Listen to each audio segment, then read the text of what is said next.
On the outskirts of town, Samantha's childhood home, a creaky, inherited cottage, was meant to offer solace after the loss of her grandmother.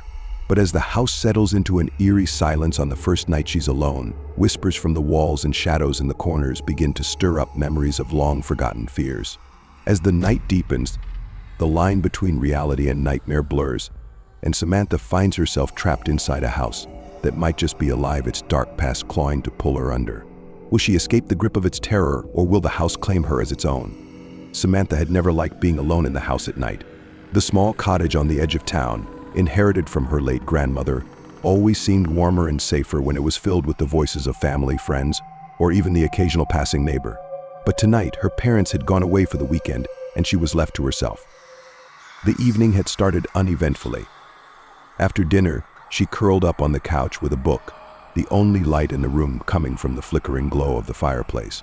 Outside, the wind howled through the trees, and the branches scratched at the windows like skeletal fingers. It was an old house, settled deep into the ground, and it creaked with every gust of wind. But she had always found it comforting until now. Her mind began to wander. She'd heard rumors about the house over the years, whispers of strange happenings, of doors that locked themselves, of footsteps echoing in empty halls. Her grandmother had never mentioned anything unusual, but the stories lingered, fed by the fears of others. Samantha had always brushed them off as exaggerations, old folk tales meant to scare children. But tonight, as the wind moaned against the walls, a thought gnawed at her. What if there was something to them? She shook her head and turned her attention back to her book, determined to not let her imagination get the best of her. The fire popped, sending a brief shower of sparks up the chimney, but the cozy crackling sound was quickly swallowed by the oppressive silence that followed. As the hours stretched on, the house seemed to grow colder, and Samantha pulled the blanket tighter around her. She'd been reading for hours, but every time she glanced up from the page, the shadows in the corners of the room seemed to shift just a little too much. The darkness felt alive, as if it was watching her. It started with the sound of the old grandfather clock in the hallway. It had always been a fixture in the house, chiming the hour, every hour, as the night passed. But tonight, it wasn't the usual rhythmic chimes that filled the air. It was a soft thud, a heavy, deliberate sound that made her skin crawl. Her gaze flickered to the clock. The second hand was still moving, but the minute hand hadn't budged in what felt like an eternity. She rubbed her eyes and glanced at her phone. It was just past 11 p.m. Confusion settled in her chest as she stood up from the couch and walked down the hallway. The floorboards creaked beneath her feet, but the house seemed strangely quiet. She approached the grandfather clock slowly, feeling a tight knot form in her stomach. With a deep breath, she reached out and touched the glass. The second hand moved, but the minute hand remained still. She frowned and pushed on the clock's wooden frame, but it didn't budge.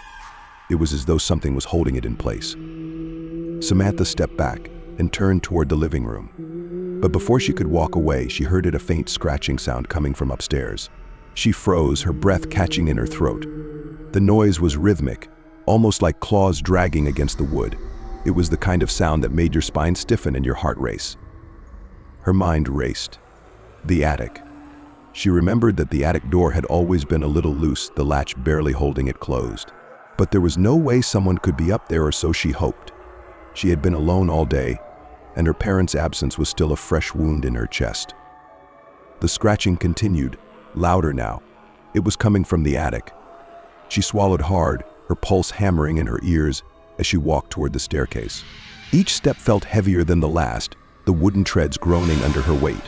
When she reached the top, the silence was unbearable.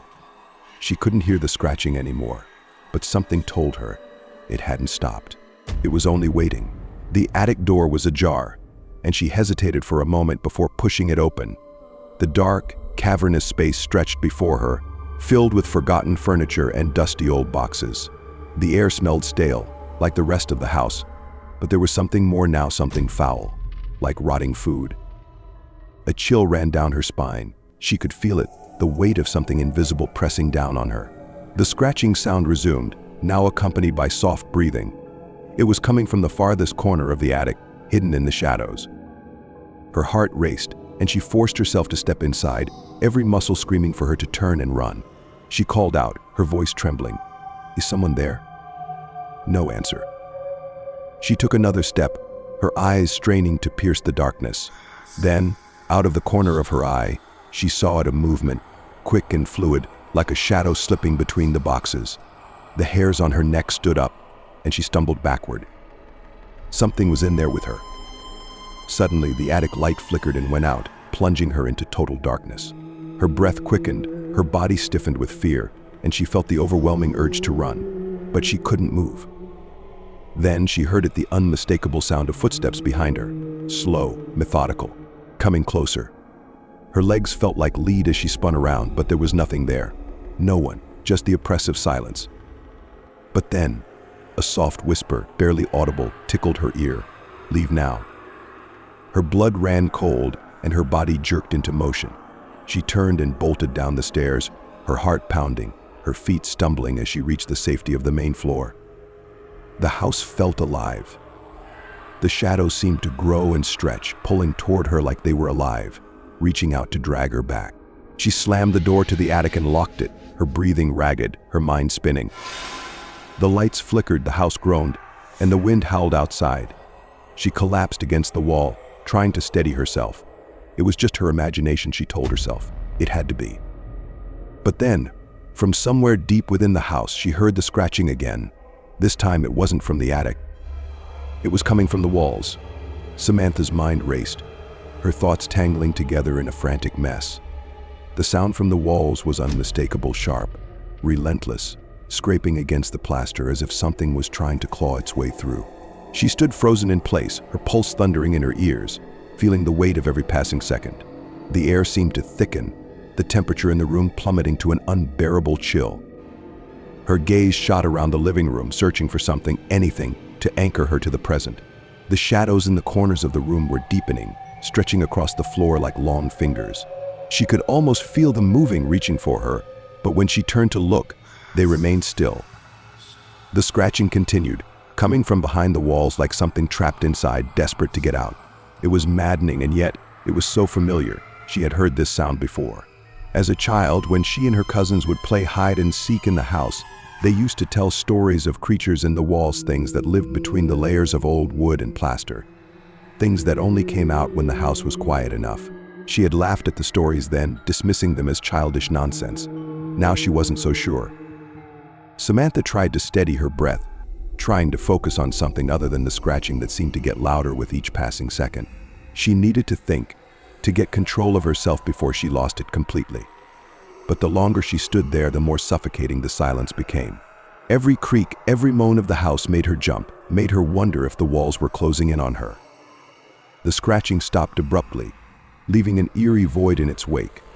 But in that silence, something far worse began to take its place, a soft whisper. It wasn't coming from the walls anymore. It was coming from inside her own mind. "Leave now." It wasn't a voice, but a feeling, a compulsion, as if something deep inside the house was pulling at her, urging her to run. But run where? This was her home, the place where she had grown up, the place where her grandmother had spent years of her life. Yet now, it felt foreign, as if it was a place she didn't belong. Another whisper, louder this time, scratched at her mind. "You shouldn't be here." Her hands shook violently as she fumbled for her phone in her pocket. Maybe she could call someone. But who?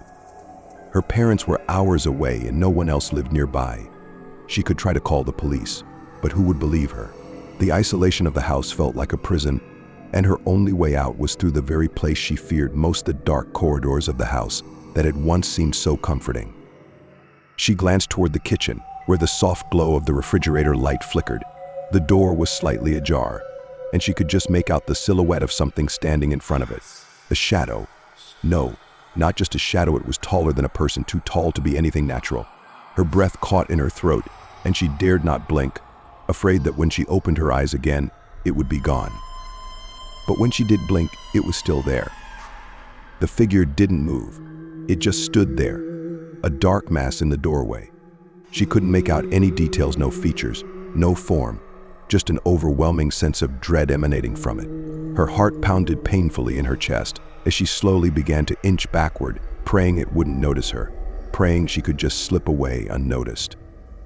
But that was when the whisper came again, this time from the thing in the kitchen. "Come closer." Her legs betrayed her. She wanted to scream, to run, but her body refused to obey.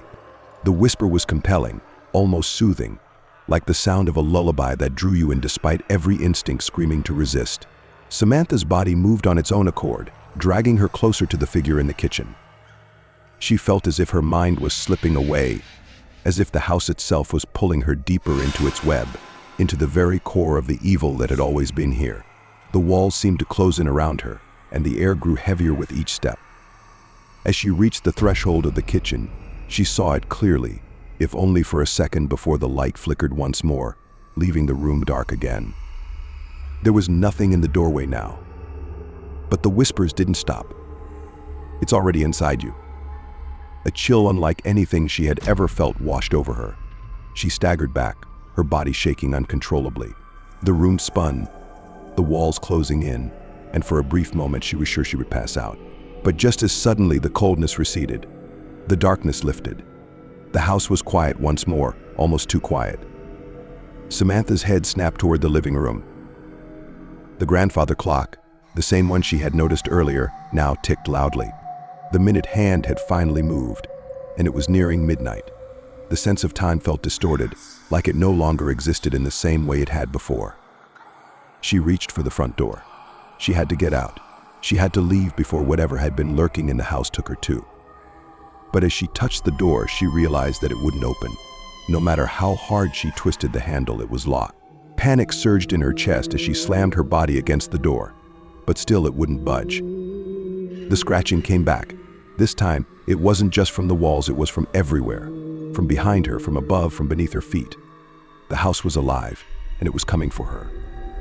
She backed away from the door, her breath coming in ragged gasps. Her mind raced as she tried to think of something, anything that could save her. That's when she saw it, the old mirror on the wall in the hallway, her grandmother's antique mirror. She had never paid it much attention, but now, something about it seemed different. Something in her gut told her to look into it. With trembling hands, she stepped closer to the mirror. As her reflection came into view, her stomach dropped. Her reflection wasn't right. It wasn't her anymore. The woman staring back at her had hollow eyes, dark and empty, and a twisted, malevolent smile. And then it spoke. "You shouldn't have come back." Samantha screamed, the sound tearing through her throat. The reflection in the mirror began to move on its own, a dark, liquid form spilling out from the edges.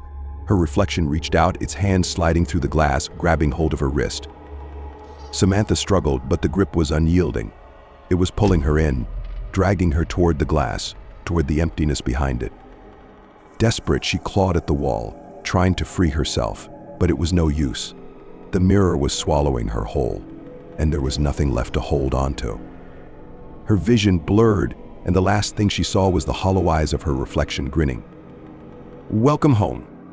The house fell silent once more,